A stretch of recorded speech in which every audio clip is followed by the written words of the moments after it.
코인방송부 구독자 여러분 안녕하세요. 2026년 5월 10일 일요일, 오늘은 아주 깜짝 놀랄만한 소식입니다. 리플이 올해 안에 최소 8달러, 최대 27달러까지 상승할 수 있다는 예측이 미국에서 나왔는데요. 업비트 기준으로 보면 최소 12,000원대, 최대 4만원대까지 열릴 수 있다는 이야기입니다. 말 그대로 지금 가격과는 완전히 다른 구간입니다. 그런데 더 중요한 건 따로 있습니다. 이번 주 리플 관련 뉴스가 정말 많았잖아요. 미국 규제 논의가 있었고요. 라쿠텐 결제망 소식이 있었고요. 리플 프라임의 기관금융 진입 뉴스가 있었고요. 에버노스의 나스닥 상장 준비 소식까지 나왔습니다. 그런데 이상한 점이 하나 있습니다. 뉴스는 점점 커지고 있는데 가격은 아직 시원하게 움직이지 않고 있다는 겁니다. 그래서 많은 분들이 또 이렇게 생각하셨을 거예요. 이번에도 또 기대만 시키는 거 아니야? 그런데요, 저는 오히려 이 조용함이 다음 주를 더 중요하게 만든다고 봅니다. 왜냐하면 시장은 큰 움직임 전에 항상 먼저 사람을 지치게 만들기 때문입니다. 이번에 나온 리플 전망의 핵심은 단순합니다. 리플은 과거에도 긴 조정과 지루한 행보를 거친 뒤 어느 순간 강하게 튀어오른 역사가 있다는 겁니다. 분석가들은 리플이 강한 기반을 만들 경우 8달러, 13달러, 27달러 같은 장기 목표도 열릴 수 있다고 보고 있습니다. 물론 이 숫자를 내일 당장 간다는 뜻으로 받아들이면 안 됩니다. 하지만 여기서 우리가 봐야 할 건 숫자 하나하나가 아닙니다. 진짜 중요한 건 리플이 과거에도 항상 편하게 올라간 코인이 아니었다는 사실입니다. 리플은 사람을 지치게 만들고 의심하게 만들고 이제 끝났나 싶을 때 갑자기 시장의 중심으로 돌아온 적이 있었습니다. 대표적인 시기가 2017년 말에서 2018년 초였습니다. 당시 리플은 오랫동안 조용했습니다. 비트코인이 먼저 움직이고 이더리움이 주목받고 다른 알트코인들이 차례로 오를 때도 리플은 한동안 답답한 흐름을 보였습니다. 그런데 어느 순간 상황이 바뀌었습니다. 은행 송금망, 국제결제, 금융기관 파트너십이라는 이야기가 시장에 강하게 퍼지기 시작했고요. 사람들은 리플을 단순한 알트코인이 아니라 은행들이 쓸 수 있는 코인으로 보기 시작했습니다. 그때 시장은 뒤늦게 반응했습니다. 오랫동안 조용하던 리플이 순식간에 폭발했고 많은 투자자들이 왜 이걸 미리 못 봤을까라고 말했습니다. 그때 리플이 오른 이유는 단순히 차트가 예뻐서가 아니었습니다. 시장 전체의 상승장, 금융기관 채택 기대감, 국제 송금이라는 거대한 사용처, 그리고 뒤늦게 몰려든 대중의 포모가 한꺼번에 겹쳤기 때문입니다. 또 하나 봐야 할 시기는 2021년입니다. 리플은 미국 증권거래위원회 소송이라는 엄청난 악재를 맞았습니다. 거래소 상장 폐지 우려가 있었고요. 미국 시장에서 리플을 건드리기 어렵다는 분위기도 강했습니다. 많은 사람들이 리플은 끝났다고 말했습니다. 그런데 이상하게도 리플은 완전히 무너지지 않았습니다. 오히려 시장이 다시 살아나고 알트코인으로 자금이 순환하자 리플도 강하게 반등했습니다. 이때 중요한 건 하나였습니다. 리플은 늘 악재가 사라진 뒤에만 움직이는 코인이 아니었습니다. 시장이 생각보다 안 죽었네? 라고 느끼는 순간 그 자체가 다시 매수 이유가 되기도 했습니다. 장기 보유자들이 기억해야 할 부분이 바로 이겁니다. 리플은 가장 의심받을 때 오히려 가장 강한 반전의 에너지를 만들었던 적이 있습니다. 그리고 2023년에도 중요한 장면이 있었습니다. 미국 법원에서 리플 관련 판결이 나오자 시장은 아주 빠르게 반응했습니다. 그동안 리플을 짓눌렀던 가장 큰 단어는 규제였습니다. 증권이냐 아니냐, 거래소에서 다시 다룰 수 있느냐, 기관이 접근해도 되느냐, 이 불확실성이 조금이라도 거치는 순간 시장은 리플을 다시 보기 시작했습니다. 그때도 마찬가지였습니다. 가격은 오랫동안 답답했고 사람들은 지쳐 있었고 리플에 대한 기대감은 많이 식어 있었습니다. 그런데 규제의 안개가 조금 거치자 리플은 짧은 시간에 강하게 움직였습니다. 이게 바로 리플의 특징입니다. 리플은 평소에는 사람을 답답하게 만들지만 규제나 제도권 이슈에서 큰 변화가 생기면 시장이 뒤늦게 그리고 강하게 반응하는 자산입니다. 그렇다면 지금은 어떨까요? 지금 리플 주변에서 벌어지는 일들을 보면 과거 폭등전과 비슷한 공통점이 보입니다. 첫째, 사람들은 지쳐 있습니다. 둘째, 가격은 조용합니다. 셋째, 그런데 뒤에서는 구조가 바뀌고 있습니다. 2017년에는 은행과 국제송금 기대감이 있었습니다. 2021년에는 악재 속에서도 살아남는 힘이 확인됐습니다. 2023년에는 규제 불확실성이 일부 거치자 시장이 반응했습니다. 그리고 2026년 지금은 규제, 결제망, 기관금융, 자본시장이 동시에 움직이고 있습니다. 이 정도면 단순한 호재 하나로 끝낼 이야기가 아닙니다. 이번 주 뉴스를 다시 봐야 합니다. 미국은 암호화폐를 무조건 막는 방향이 아니라 제도 안으로 분류하고 정리하려는 흐름을 보이고 있습니다. 이건 리플에게 굉장히 중요합니다. 왜냐하면 리플의 가장 큰 할인 요인이 늘 규제 불확실성이었기 때문입니다. 리플이 안 오른 것이 아니라 어쩌면 너무 오랫동안 할인받고 있었던 자산일 수 있습니다. 그 할인율이 줄어드는 순간 시장은 리플의 가격표를 다시 붙이게 됩니다. 그리고 시장이 가격표를 다시 붙일 때 그 움직임은 생각보다 빠를 수 있습니다. 라쿠텐 뉴스도 가볍게 볼 수 없습니다. 라쿠텐 월렛을 통해 리플은 일본의 생활금융동선 안으로 들어갔습니다. 포인트가 있고요, 지갑이 있고요, 캐시 충전이 있고요, 결제만이 있습니다. 이게 왜 중요할까요? 대중채택은 거창한 블록체인 설명으로 시작되지 않기 때문입니다. 사람들은 그냥 익숙한 앱에서 익숙한 포인트로 익숙한 결제 방식 안에서 움직이고 싶어 합니다. 리플이 이런 생활금융동선 안으로 들어간다는 건 언젠가 쓰일 코인이라는 말이 조금씩 현실의 형태를 갖추고 있다는 뜻입니다. 리플 프라임과 에버노스도 같은 방향을 가리키고 있습니다. 리플 프라임은 기관금융의 뒷단으로 들어가고 있고요. 에버노스는 리플을 대량으로 보유한 재무기업으로 나스닥 상장을 향해 움직이고 있습니다. 이건 매우 중요한 변화입니다. 기관이 꼭 거래소에서 직접 리플을 사야 하는 건 아닙니다. 상장 기업을 통해 공시와 감사가 있는 구조 안에서 리플에 노출될 수 있다면 기관 입장에서는 훨씬 접근하기 쉬워집니다. 쉽게 말하면 에버노스는 리플을 코인 시장의 언어에서 주식 시장의 언어로 바꾸고 있는 겁니다. 이런 통로가 만들어지면 리플은 더 이상 개인 투자자들만 기대하는 자산이 아닙니다. 기관이 검토할 수 있는 자산 구조가 됩니다. 여기서 조금 수상한 생각도 해볼 수 있습니다. 왜 이렇게 큰 구조 변화들이 나오는데 가격은 아직 조용할까요? 정말 시장이 몰라서일까요? 아니면 대중이 지치고 관심을 잃은 사이에 큰돈이 들어올 수 있는 길을 먼저 만들고 있는 걸까요? 기관은 가격이 오른 뒤에 길을 만들지 않습니다. 먼저 법적 구조를 만들고요. 먼저 거래 통로를 만들고요. 먼저 수탁과 공시와 회계 구조를 만듭니다. 그리고 나서 시장이 반응하는 경우가 많습니다. 개인은 가격을 먼저 봅니다. 하지만 큰 돈은 길을 먼저 봅니다. 지금 리플 주변에서 만들어지는 건 바로 그 길일 수 있습니다. 리플 장기 보유자분들이 지금 가장 경계해야 할 건 하락보다 피로감입니다. 너무 오래 기다리면 좋은 뉴스도 믿기 싫어집니다. 또 희망회로 같고요. 또 속는 것 같고요. 또 기다리라는 말처럼 들립니다. 그런데 시장은 참 잔인합니다. 가장 오래 기다린 사람들을 가장 마지막에 흔들고 그들이 포기할 때쯤 비로소 방향을 바꾸는 경우가 많습니다. 리플은 특히 그런 성격이 강했습니다. 조용할 때는 너무 조용하고 답답할 때는 끝없이 답답한데 한번 시장의 시선이 돌아오면 짧은 시간에 분위기를 완전히 바꿔버린 적이 있었습니다. 과거 리플의 폭등은 늘 같은 방식으로 설명할 수 있습니다. 첫 번째, 시장이 먼저 지쳤습니다. 두 번째, 리플에 대한 의심이 커졌습니다. 세 번째, 그런데 뒤에서는 채택과 규제, 시장 구조가 바뀌고 있었습니다. 네 번째, 어느 순간 그 변화가 가격으로 한꺼번에 반영됐습니다. 지금도 비슷한 그림이 만들어지고 있습니다. 규제의 뚜껑이 열리고 있고요. 실사용 동선이 붙고 있고요. 기관 금융 인프라가 만들어지고 있고요. 자본시장 진입 통로까지 준비되고 있습니다.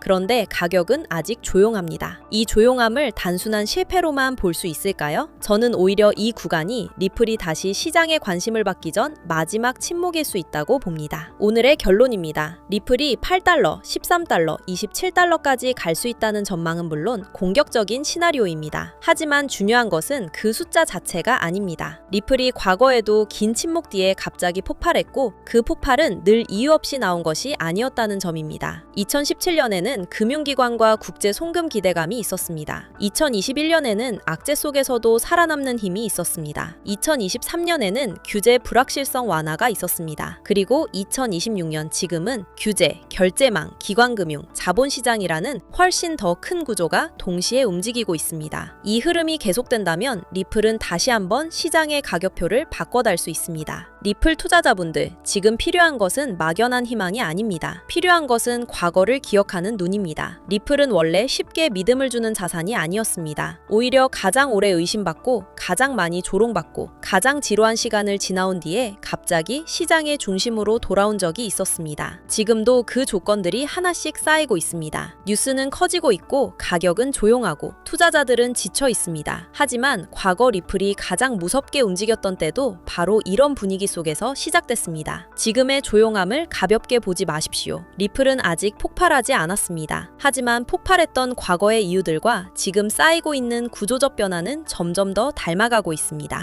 오늘 준비한 메인 분석은 여기까지지만 매일 차트 쳐다보고 뉴스 찾느라 피말리는 여러분들을 위해 판을 완전히 뒤집어버릴 아주 치명적인 추가 정보 하나를 긴급하게 가져왔습니다. 방금 전까지 말씀드린 세력들의 악랄한 알고리즘, 개미들이 맨몸으로 어떻게 이깁니까? 그런데 최근 이 세력들의 무기를 개미들도 똑같이 쓸 수 있게 만든 AI 매매 프로그램이 이제 베타 테스트를 시작했습니다. 복잡하고 스릴 없는 기능은 다 빼고 차트 볼 줄 모르는 초보자도 버튼 하나로 돈 벌 수 있게 세팅된 정말 쉽고 간단한 프로그램이에요. 이게 우리의 투자를 어떻게 바꿔놓을지 딱 3가지만 짧고 굵게 꽂아드리겠습니다. 첫째, 세력보다 빠른 정보 선점입니다. 우리가 곤히 잠든 새벽 바다 건너에서 머스크나 트럼프가 한마디 던지면 시장이 요동치죠? 이제 억울하게 놓치지 마세요. 프로그램에 트럼프 딱 3글자만 세팅해두면 속보가 뜨는 즉시 AI가 1초 만에 번역해서 스마트폰에 알람을 꽂아줍니다. 연관 테마까지 다 분석해서요. 남들 뉴스 찾느라 허둥댈 때 우리는 이미 매수 버튼 누르고 여유롭게 기다리는 겁니다. 둘째, 그놈의 지독한 차트 공부 이제 당장 때려치우세요. 이 AI는 이평선 터치나 밴드 이탈 같은 핵심 매매 타점이 오면 알아서 알람을 줍니다. 억지로 공식 외울 필요 없이 알람 울릴 때 확인만 누르시면 끝납니다. 세력의 알고리즘을 내 개인 비서로 부리는 거죠. 셋째, 상위 1% 고수들의 뇌를 그대로 복사해 올 수 있습니다. 어플 안에 진짜 돈 복사하는 실전 트레이더들의 채널이 다 모여 있습니다. 마음 가는 분 구독 버튼 하나만 누르세요. 그분들의 실시간 매수, 매도 타점이 내 폰으로 즉각 전달됩니다. 비싼 유료 리딩방은 전혀 필요가 없죠. 여긴 가입비, 결제 일절 없이 고수의 노하우를 무료로 빨아먹는 겁니다. 반대로 나는 내 분석대로 간다 하시는 고수분들 지금 당장 본인 채널 파서 깃발부터 꽂으세요. 베타 기간이라 황금 땅이 다 비어 있습니다. 내 분석에 구독자가 모이면 그것 자체가 여러분의 새로운 현금 파이프라인이 되는 엄청난 구조입니다. 자, 가장 중요한 핵심입니다. 이 엄청난 AI 무기, 지금 아주 한정된 인원에게만 베타 테스터 자격을 조용히 풀고 있습니다. 나중에 정식 오픈하면 매월 돈 내고 써야 하는 유료 프로그램이지만 오늘 제 영상을 통해 이 추가 정보를 접하신 분들은 평생 무료로 쓰실 수 있는 기회가 열려 있습니다. 지금 바로 영상 아래 더보기 누르셔서 신청 페이지에 무료 베타 테스트 참여라고 남겨주시면 끝입니다. 베타 테스트 자리가 많지 않습니다. 진짜 간절한 분들만 신청해 주십시오. 망설이는 순간 평생 무료 티켓은 남들 손에 넘어갑니다. 지금 바로 신청하시고 정보의 격차가 계좌를 어떻게 바꾸는지 직접 경험해 보세요.